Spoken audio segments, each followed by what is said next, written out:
Bem-vindo ao projeto Cálculo ao seu alcance. Nesse vídeo, nós vamos ver as funções trigonométricas inversas. Quem são elas? Arco-seno, arco-tangente, são funções desse tipo. Vamos revisar aqui brevemente as ideias de seno.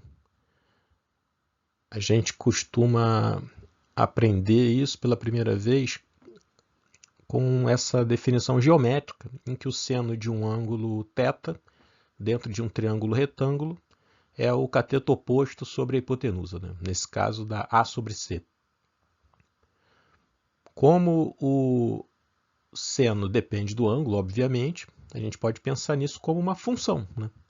Uma função f de x, onde f de x é o seno do argumento x. Por exemplo, o seno de zero, a gente sabe que é zero. A gente costuma memorizar isso no ensino fundamental. Então, f de zero é igual a zero. O seno de 90 graus, ou π sobre 2 radianos, é igual a 1. O seno de 180 também é igual a zero, assim como o seno de zero. O círculo trigonométrico que apareceu aqui, ele nos ajuda a perceber o caráter cíclico dessa função.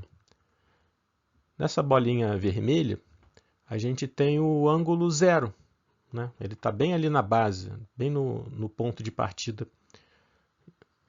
E como não está nada acima, nada abaixo, a altura é igual a zero. Então, o seno daquele arco, ele é igual a zero. Porque no círculo trigonométrico, a gente justamente marca o seno no eixo vertical.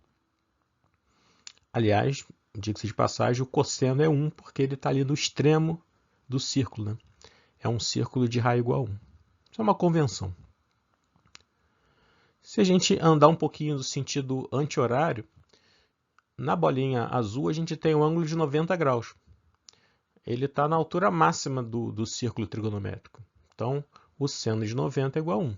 Se a gente anda mais um pouquinho para a bolinha verde, a gente desceu de novo para a base, para o eixo horizontal. Então, de novo, o seno daquela bolinha verde é igual a zero, assim como o da vermelha. Aquela bolinha verde é o 180, né? É o π. Uma outra maneira de ver o caráter cíclico dessa função é com o gráfico. Parece esse zigue-zague, bem característico da função seno. A função cosseno também tem um gráfico bem parecido. E aqui a gente nota o seguinte, nunca é menor do que 1, é menor do que menos 1 e nunca é maior do que 1. Fica sempre ali, oscilando entre esses dois limites. A função. Antes da gente olhar para a função inversa, vamos olhar para a própria função, certo? Ela é uma função real, pega um número real e leva em outro número real. Ele pega um número x e leva no seno do x. Agora, tem esse detalhe, né? O seno nunca sai desse intervalo entre menos 1 e 1. Então, se a gente quiser, em tese, em geral, poderia ser qualquer real, mas só dá entre menos 1 e 1. Então, a gente pode pensar na função seno como uma função com um domínio nos reais e a imagem no intervalo fechado menos 1 e 1. Essa é a função escrita numa linguagem um pouquinho, não muito assim, mas um pouquinho mais formal. Bom, aqui está a função. Vamos começar a pensar na inversa dela. A função inversa, a primeira coisa que a gente tem que pensar é em trocar o domínio de lugar, né? A função seno, ela pega um ângulo e leva num número. Por exemplo, ela pega no 30 graus, né, no π sobre 6, e leva no meio. Agora eu quero pegar o meio e chegar no ângulo, né? Então, a gente teve que inverter ali. O nosso domínio é o intervalinho entre menos 1 e 1.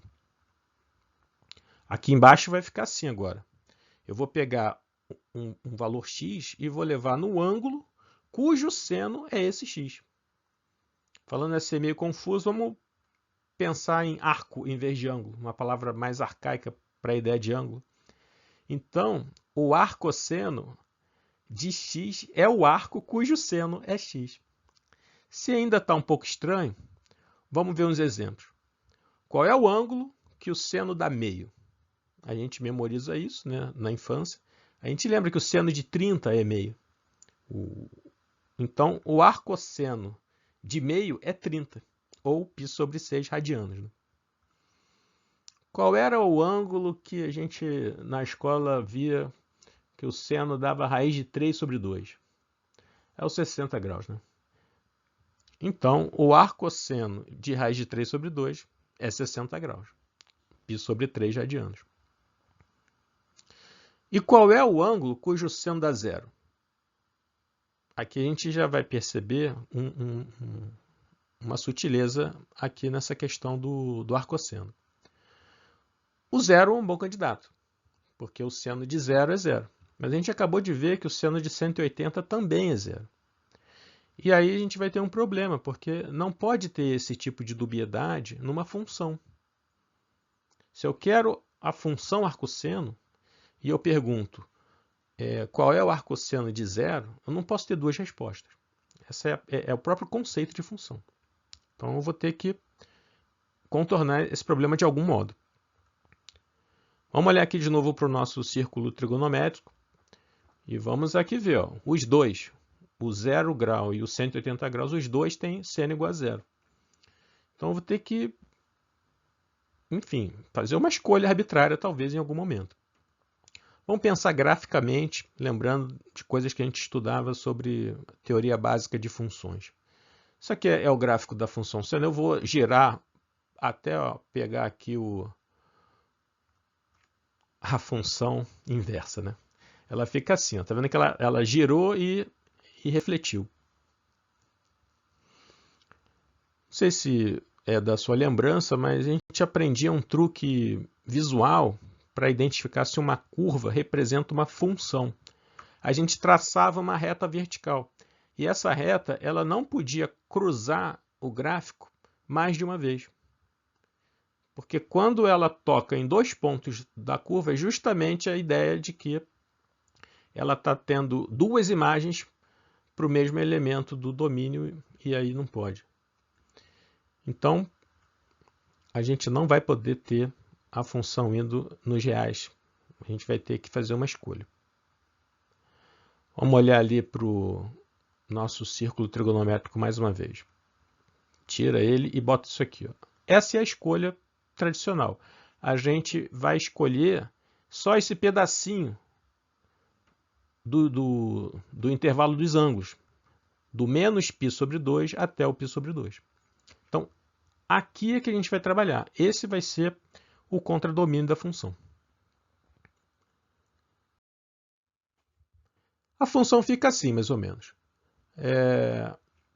Ainda não está assim nada muito formal, mas basicamente uma função que pega um x pertencente ao intervalo menos 1 e 1 e leva a um ângulo, digamos assim, pertencente ao intervalo menos π sobre 2, π sobre 2.